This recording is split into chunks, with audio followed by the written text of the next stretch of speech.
the main kind of proposition, like the why you should do IA or use IA from a practice point of view, is that it's meant to assist with users who are interacting with stuff.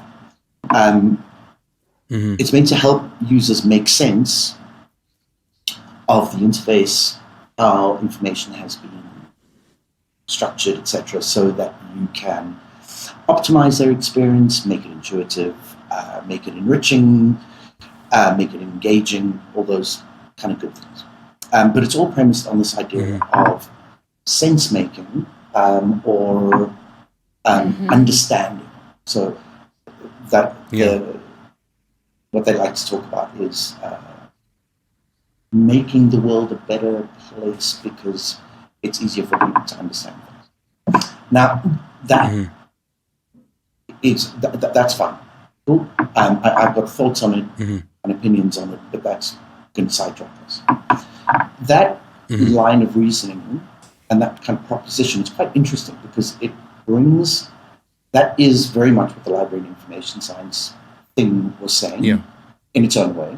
But what it does is it also enables bringing Richard Saul Wurman and information design and a lot of that theory back to, it brings them back together.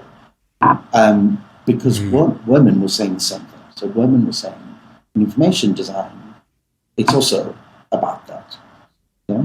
But he had a much more designy approach, and he was exploring, applying classic architecture principles to what at the time was it was 2D stuff like books and whatnot. But that thinking, people are starting to build that back into information architecture and digital landscape. So it's significant and it's important and whatever. My contention with it is that in the sciences and even like quite a lot of the social sciences, sense making and meaning making kind of are interchangeable terms.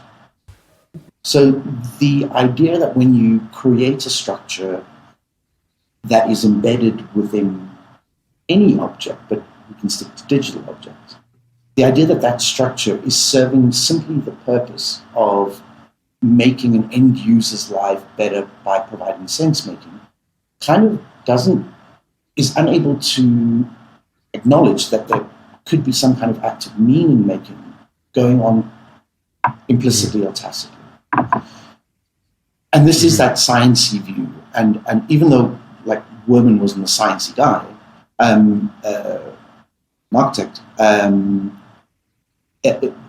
it's really like it's a view from the world of art. And it's much closer to things like postmodernism. The idea that when we design and make stuff, that there is inherently meaning in what you are doing. In the art world, it will be explicit because artists trade, that their stock in trade is meaning.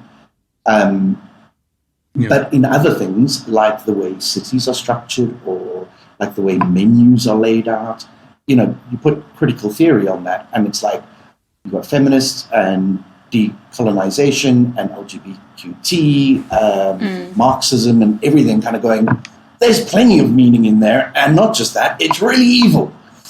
And most of the time it is evil, even though, and that's the issue. Because a lot of the time it is evil, and a lot of the time it's a bunch of people who are naive and don't even realize that they can be perpetuating meanings in making assumptions about the way information is grouped, because implied in that stuff is meaning. Yeah.